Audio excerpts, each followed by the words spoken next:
by many people at a certain level, mostly private corporations funded by the U.S. government, they are hoping. The fact that it's cheap isn't necessarily a good thing at all, so I'll come to it in a second. The fact that it's cheap is part of the whole hard code of governance. The fact that it's cheap means any small state cheap individuals can do this, and that is a very dangerous thing. There's only roughly under $10 million per year, and maybe far less than that, being spent on geoengineering research. It's a mix of a handful of government grants and some private money, including support Bill Gates. Bill Gates invests in geoengineering. Geoengineering destroys crops. Monsanto supplies the seeds to replace those crops. Bill Gates invests in Monsanto, so Bill Gates makes a ton of money, Monsanto makes a ton of money, and the small farmer gets squashed. Corn prices go higher because of a severe drought in this country. Where 41% of the country, or the world's supply of corn comes from. So corn prices are higher, the farmer has more money. So what does he do? He buys fertilizers, which drives up the mosaic stock. Or he could purchase genetically modified seeds from Monsanto. You've got severe drought in Africa. In 2011, there was a severe drought. This is causing nothing but death. It's causing starvation, it's causing malnutrition, it's causing a severe water shortage. How do you grow anything without water? You cannot grow anything without water. So, what does Monsanto do? They say, oh, we got a drought-tolerant corn for you. There's been an excessive push to get bioengineered crops into Africa. They look at severe conditions as an opportunity. They're disaster capitalists. So here you have farmers, and they've got flooding, they've got droughts, they've got everything that totally wipes them out. So what happens? Okay, if they plant it early enough in the year, they can go ahead and try and plant again. So buy more seed. Okay, buy Monsanto seed. So they're just raking up on that end of it. Okay, so if you can create enough weather manipulation, you can shorten growing seasons, you can create enough of that disaster, and you've got the seed supply, they've got to come to you.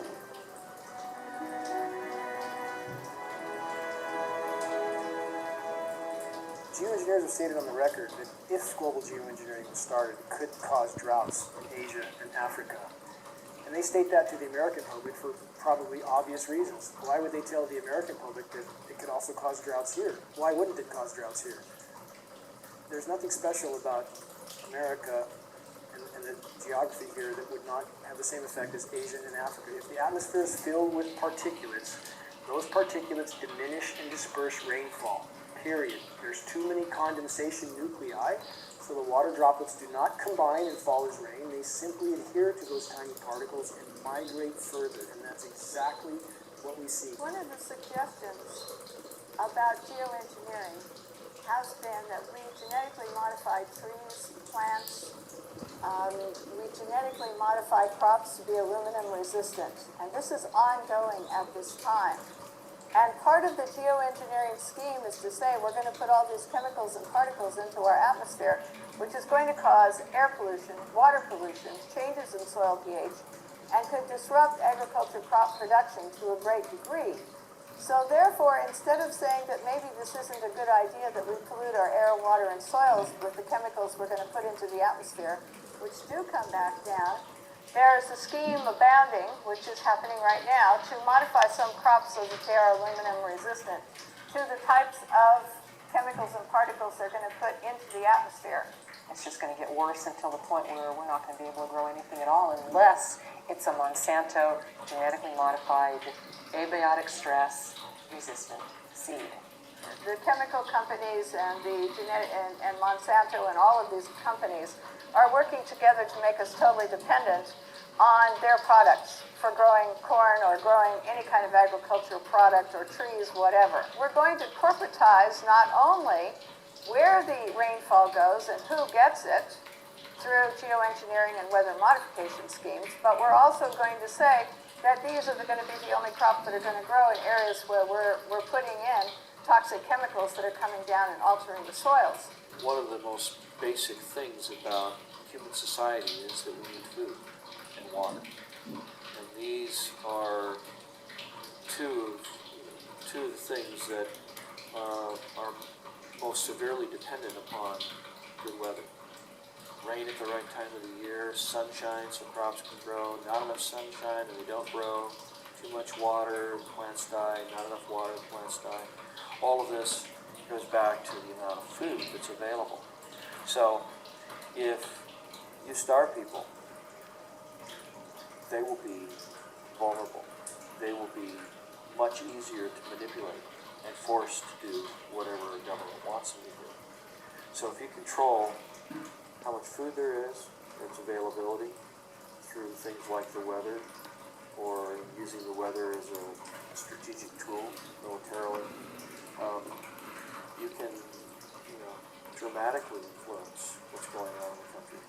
And by doing that over and over again, sequentially through a region, it's possible that you can change the political spectrum over an entire region by doing this over and over again. Maybe even do it over a much wider region, create so much instability that you're able to come in and say, oh, we have these wonderful fast-growing crops and genetically modified, and this you'll have something to eat in less than 3 weeks. And I imagine that if you control the food supply, that you can then consolidate the financial and the political interests in the country.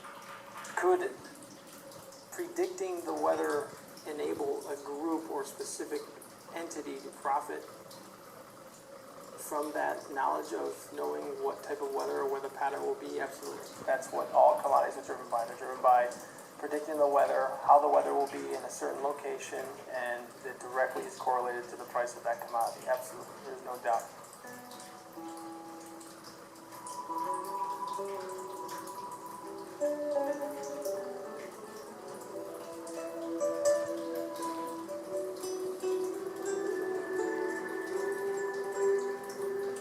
While there are a number of agendas associated with these damaging programs, one thing's for sure, they can be used to control our weather and thus corporatize every natural system on the planet.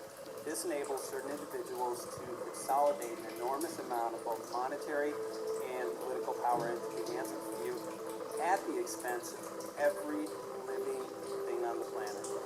Just by definition, the geoengineering programs are a direct assault on the most elemental aspects of nature.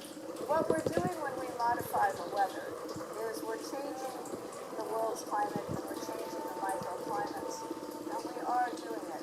There are things we can say for sure. There's a mountain